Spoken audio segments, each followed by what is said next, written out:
Gilmore.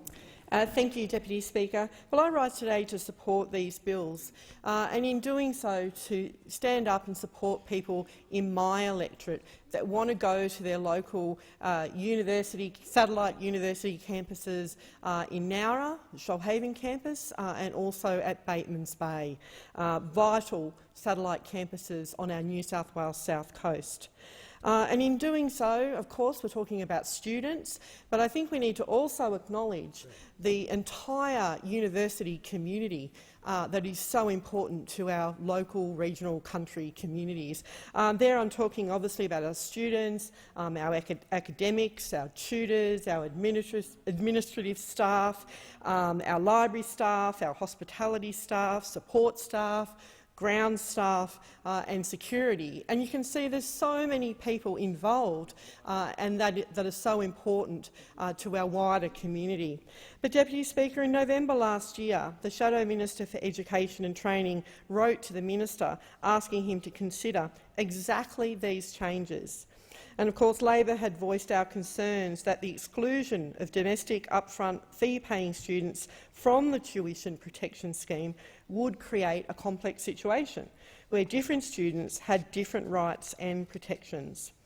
It may have taken nearly 10 months, but I'm certainly pleased the government has come around to legislating to tie up these loose ends.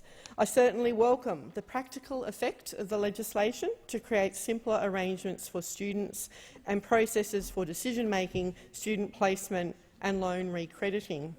But while I welcome this tweak to the tuition protection scheme, we must consider this in the light of the Morrison government's attacks on Australia's higher education system. And many of these attacks will really hurt people in my electorate. But not only people, they will hurt the satellite campuses and the very communities that those satellite campuses are part of.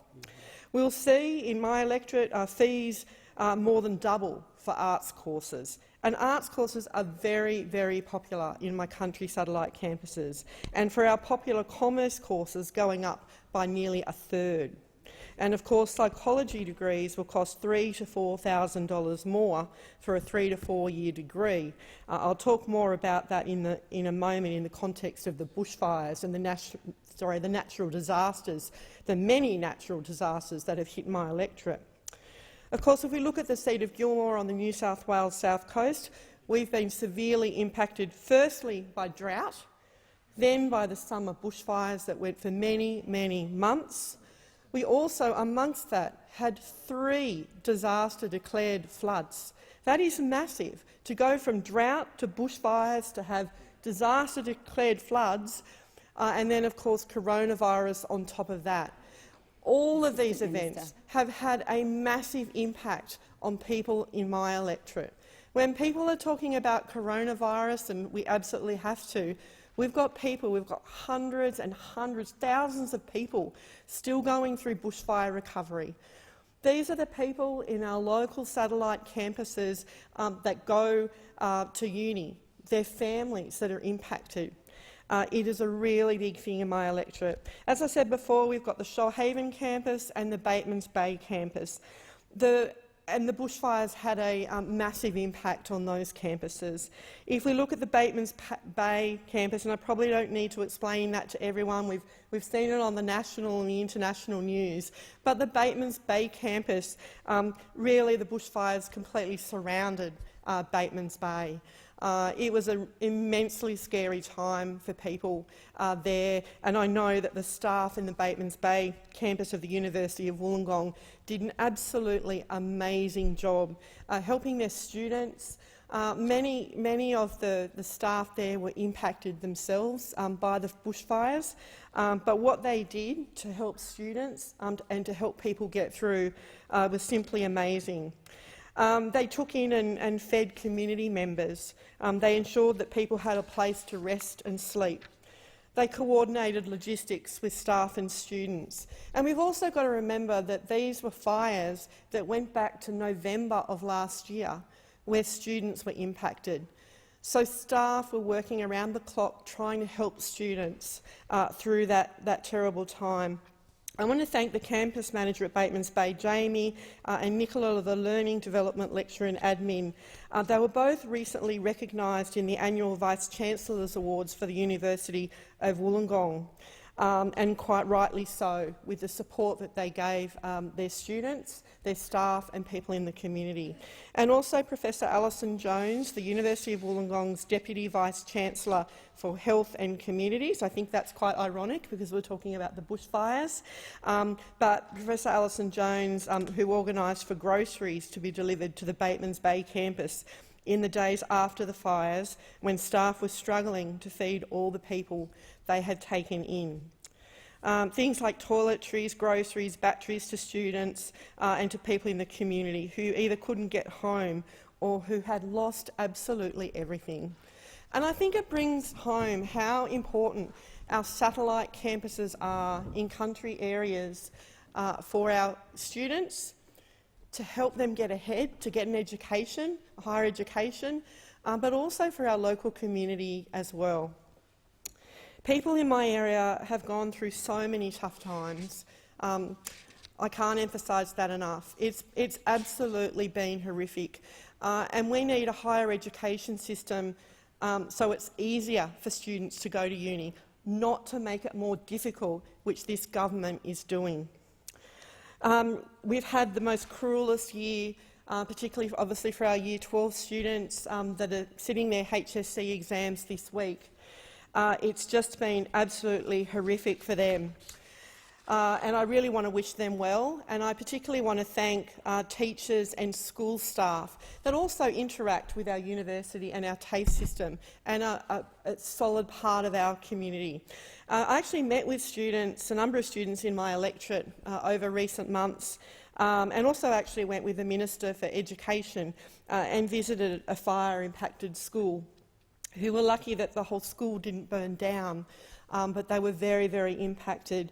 Many of those senior students and students told me how the bushfires impacted them, how it impacted their families. Some of them lost their family homes, but what struck in my mind was when students told me that they were really worried about their parents. They were worried about their parents because they'd lost their businesses during the bushfires. So this has really had an impact on our students. And I guess my point to this is, why would we want to make it harder for our students in country areas to go to university? Why would we want to do that? It just does not make sense. We should be making it easier for our young people and mature-age people to go to university. But it is our young people and our mature-age workers that will feel the brunt of the government's changes, and it's just not right. Deputy Speaker, tragically in my electorate recently, and I'm very sad to say this, that we have lost many young lives to suicide. It's absolutely tragic. It's absolutely harrowing. But my community is banding together, determined to do absolutely everything possible to address this.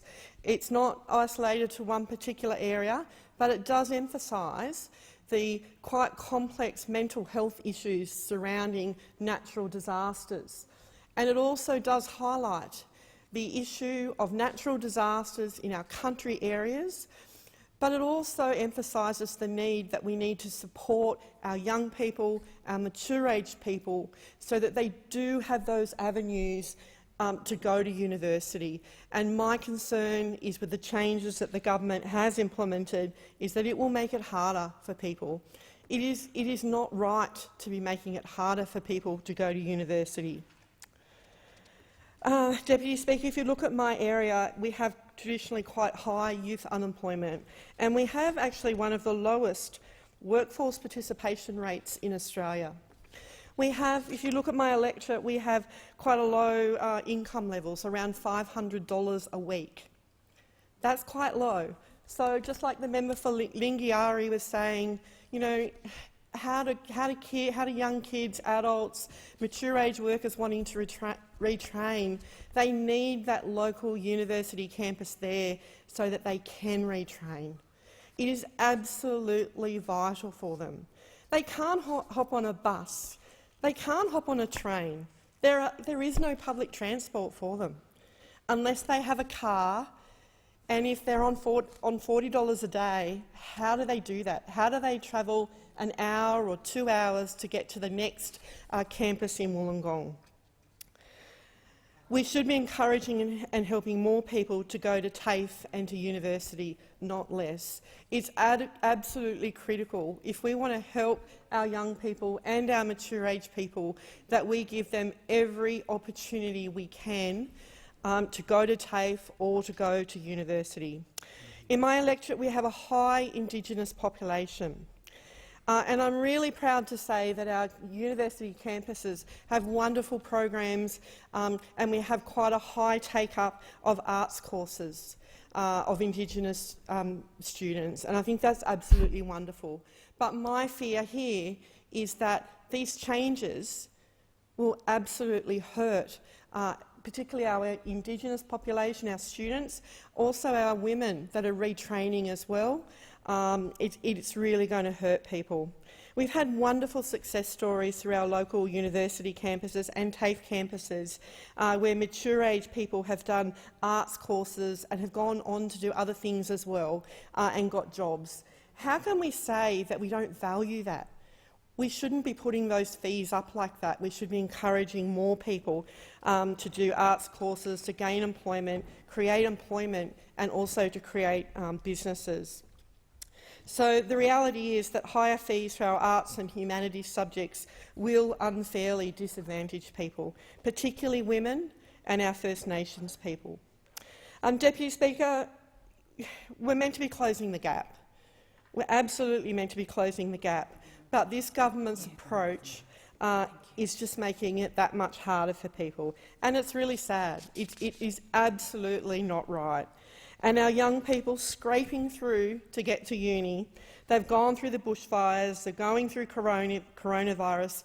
Many have lost their part-time jobs. Many have lost their homes. Many are still living in temporary accommodation, and they're doing their HSC.